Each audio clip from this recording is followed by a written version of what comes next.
Good morning, everyone. My name is Elena Riley, and I'm here with a breaking update this morning on the Charlie Kirk assassination. Thank you very much for joining me. Let's head over on that update.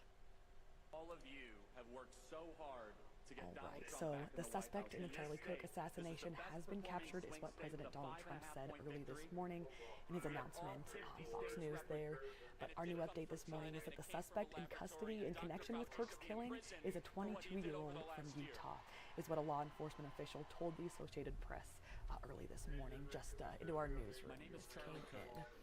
And authorities have identified the suspect as Tyler Robinson, said the official, but he's not authorized to discuss the ongoing investigation or anything else on this matter. But that is our breaking update that we have for you this morning. This is the best performing swing state with a 5.5-point victory. We have all 50 states represented, and it did come from China. All of you have worked so hard to get Donald Trump back in the White House. Now to more breaking news locally here on our website. There was a cutting downtown. One person is in the hospital after this cutting. Omaha police officers were on the scene this morning of this incident near 17th and Nicholas Streets. This was just after 4 a.m. In police dispatch, we spoke with them. They confirmed the status of this victim with us shortly after 4:30 a.m. this morning. So we're hoping on an update there on that.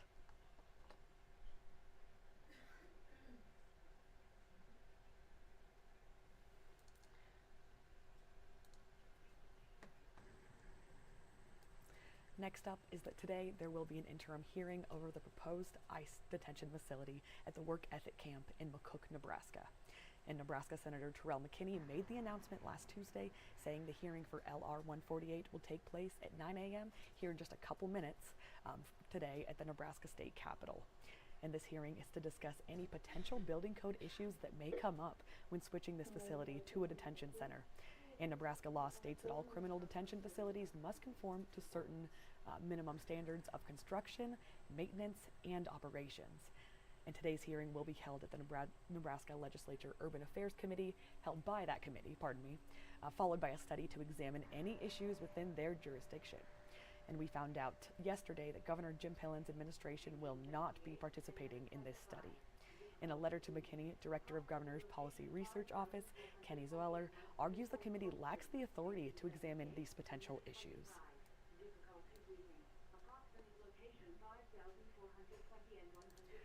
Next up is that today Mayor John Ewing Jr. will release an updated timeline on the Crossroads development project here in Omaha.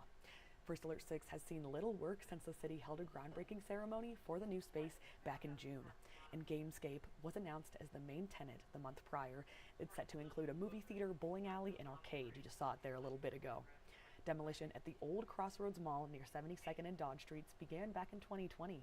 And since then, there has been very little visible changes to the development site, though developers said the project would be done last year.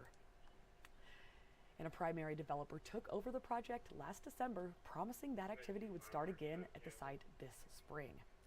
And City Councilman Pete Festerson and representatives from Woodbury Corporation and MCL Construction are expected to join the mayor there for a 3 p.m. news conference today.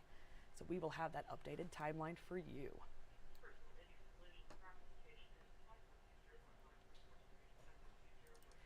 Next up, the man charged in the shooting death of 17-year-old Messiah Hawley in Omaha in 2023 was sentenced in court yesterday.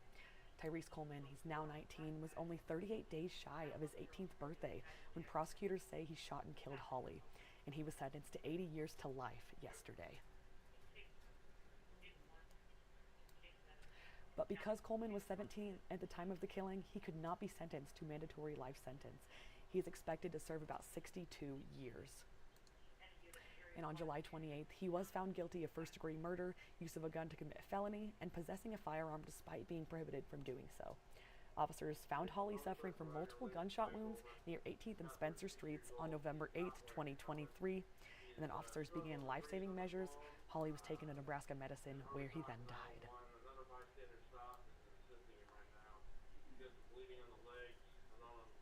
The man charged in relation accused to of area crashes criminal late last year mischief was also sentenced in court. and He's Spencer Rodemaker, he's 23.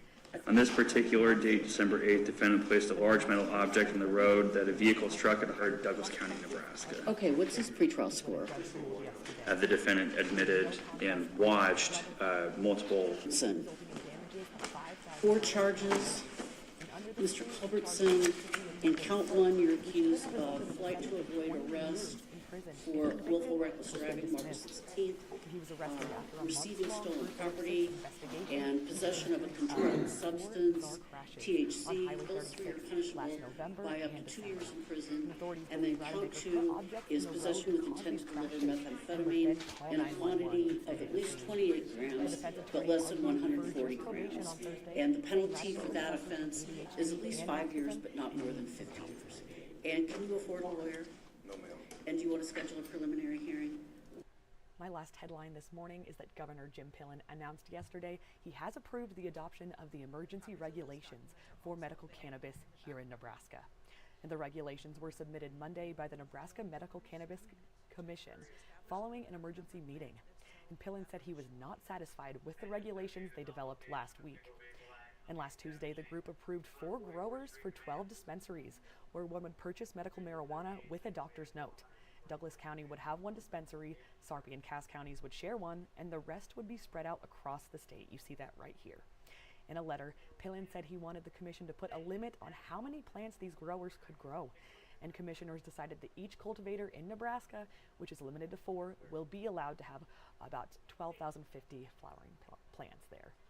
And commission members say they have until October 1st to have the entire medical cannabis system in Nebraska up and running.